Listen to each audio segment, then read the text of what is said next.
Hey everybody, this is Mr. Piercy here, and what we're going to be looking at today is the converse of the Pythagorean theorem. Now, the Pythagorean theorem is a very popular equation that everybody knows. A squared plus b squared is equal to c squared. And when you substitute values into the Pythagorean theorem, you can use it to find two sides. If you're given two sides of a right triangle, you can use it to find the third side, whether it's a leg or a hypotenuse. And you can also use the Pythagorean theorem to say whether something is a Pythagorean triple or not. But the converse of the Pythagorean theorem is also true, and what it will allow us to see is that not only can we use the Pythagorean theorem to determine if a triangle is a right triangle, but we can actually use it to determine if it is an acute triangle or obtuse.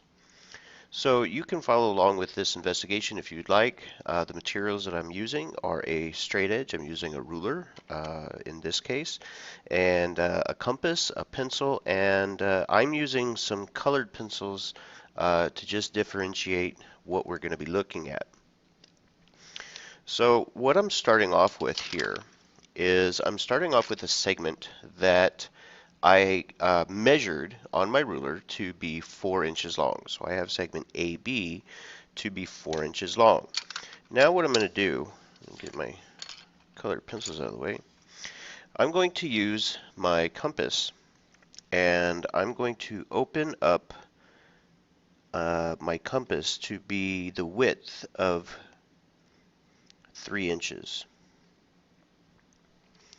So that way what I'm going to do is I'm going to construct an arc that would have a radius of 3 inches.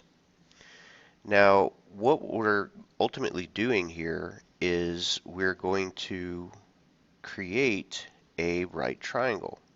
So what I'm going to do, based on what a Pythagorean triple is, the most common Pythagorean triple is a 3, 4, 5 right triangle. So now I'm going to open up my compass here and go to, I'm opening up my compass to be a width of 5 inches, and now I'm going to see where would my 3 and 5 inch segments intersect each other at, and or not segments but arcs rather, and I'm going to go ahead and close up my triangle. So here is 3 inches, 5 inches. And if I had a protractor handy, I could measure the angle, and I do have a protractor handy. So I'm going to go ahead and just verify that that is, in fact, a 90-degree angle. So it fits it's again just kind of confirming the idea of Pythagorean triples being three whole numbers, but here we have a right triangle. So how can we use the Pythagorean theorem to determine if something is not going to, or if it's going to be an acute triangle or an obtuse triangle? So here I'm going to just go ahead and label this point C. So we have triangle ABC as a right triangle, meaning that it fits the definition of the Pythagorean theorem. A squared plus b squared will equal c squared. Well, now let's take a different approach. I'm going to come back to my ruler here, and using my compass, I'm going to open up the width of my compass to, instead of being 5 inches, I'm going to make it a little bit shorter. I'm going to open it up to be, things keep sliding around a little bit. I want to open it up to be 4.5 inches. So right around there. Now we're not going to change the radius of the 3-inch arc that we have. Oops, and I just hit my compass again. Let me just make sure that we're still at 4.5 inches because I just banged my compass in something. Okay, we're good. So we're going to keep the arc that is 3 inches, and we're going to keep the side length here, AB, that's going to be 4 inches. And now what we're going to do is I'm going to go back to point B, and I'm going to see, well, now here is an arc that would have a radius of 4.5 inches. And if I close up my triangle here,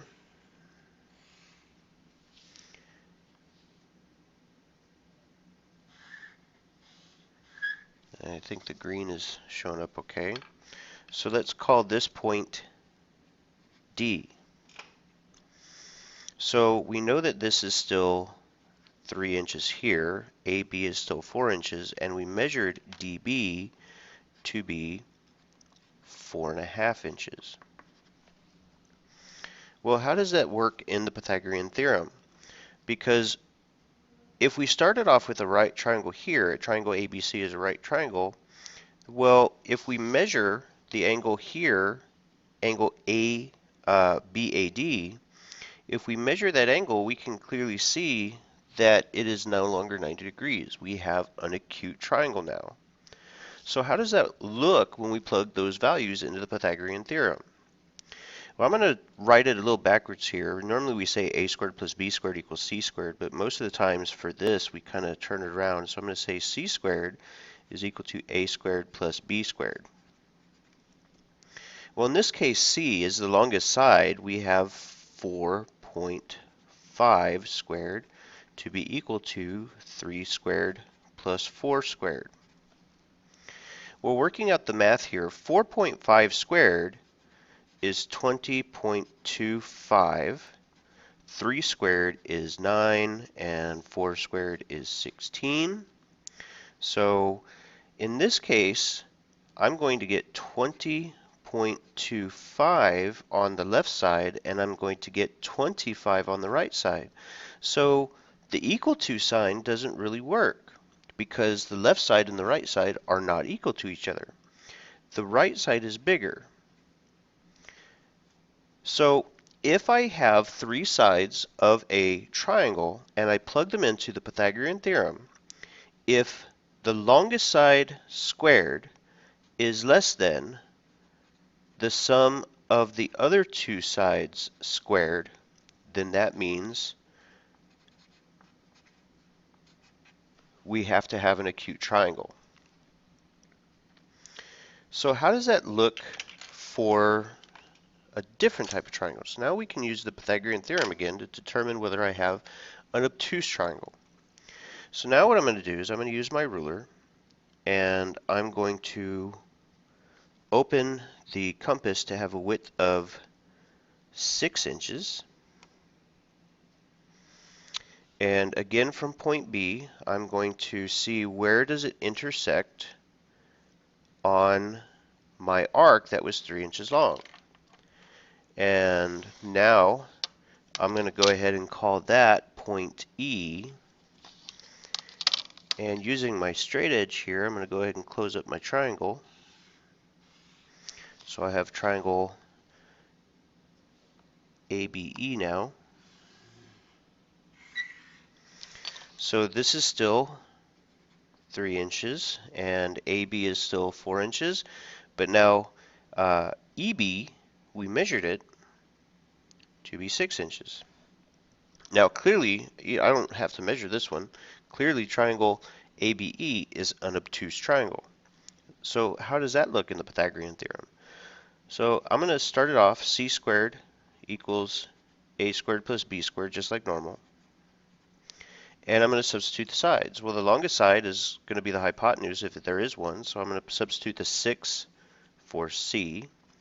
And we still have not a, but 3 squared plus 4 squared when I substitute for a and b. Well, now I'm going to get 36 equals 9 plus 16. Now here we see 36 on the left side and 25 on the right side, and we see, well, again, these values are not equal to each other. The left side is greater than the right side. So in this case, using these values, substituting them into the Pythagorean theorem, if the longest side squared is greater than the sum of the other 2 sides squared, then that produces an obtuse triangle. So normally if we have, oops, I don't want to keep them in the same format here. So normally we have c squared equals a squared plus b squared, giving us a right triangle. Well, if the longest side squared is smaller than the other two sides squared added together, then that shows us it will have an acute triangle. And if we have the longest side squared to be greater than the sum of the other two sides squared, then that produces an obtuse triangle. And that is essentially what the converse of the Pythagorean theorem is. Well, the Pythagorean theorem shows us that we have a right triangle, but the converse would also allow us to see whether we have an acute triangle or an obtuse triangle, depending on whether the third side, the largest side, is either greater than or less than the sum of the other two sides squared. So that's how we came up with the converse of the Pythagorean theorem. If you have any questions, please be sure to let me know what they are, and I'll be glad to